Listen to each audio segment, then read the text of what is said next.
Welcome to IBDeditorials.com. And the Wrong by Investors Business Daily, September 19th, 2008. Election 08. Barack Obama's quasi-presidential address offering a four-part solution to the financial crisis offers little more than veiled pork barrel programs. It signals a mind more focused on elections than answers. How else can one explain why, against all data and market indicators, Obama's painting the American economy as gloomily as possible? Obama seems to think that if he can persuade voters the sky is falling, his halo as savior will be brighter, even if he doesn't have a credible grasp of economics. That's why he's begun a nonstop verbal drumbeat of misery on today's difficulties. Never mind the facts. And what would Obama do instead? We're beginning to find out.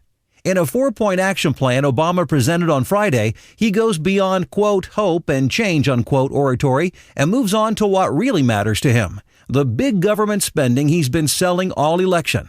And here's what Obama proposes. Point 1. Obama calls for subsidies to, quote, working families, unquote, to beat high food and energy prices. The problem? High food and energy prices won't be helped by subsidies, but by more supplies. The real solution is to force a Democratic Congress to allow domestic drilling for oil. Thus far, Obama isn't even, quote, present, unquote, on that one. Point 2, dubbed, quote, mutual responsibility and reciprocity, unquote, calls for banks to subsidize bad borrowers to, quote, protect homeowners and the economy, unquote. This would eliminate personal responsibility.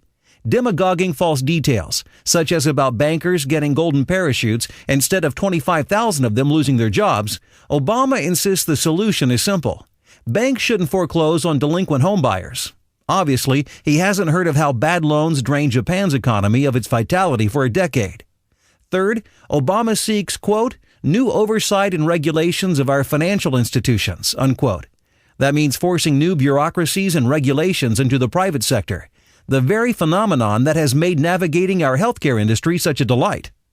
Fourth, Obama seeks to empower unelected foreign entities to the same, quote, globally coordinated rescue effort, unquote, but Bernanke and Paulson have already done the heavy lifting, as the rest of, quote, the world, unquote, has done next to nothing.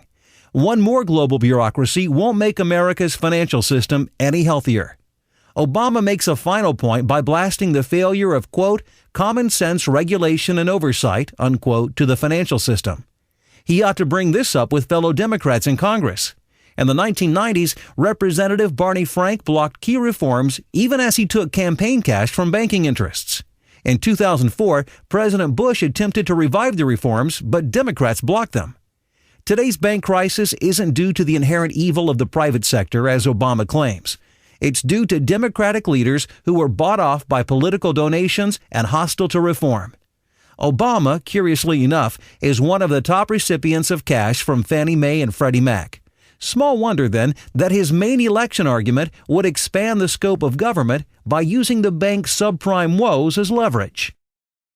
Copyright 2008, Investors Business Daily. Read to you by Out Loud Opinion. For more podcasts, visit IBDeditorials.com.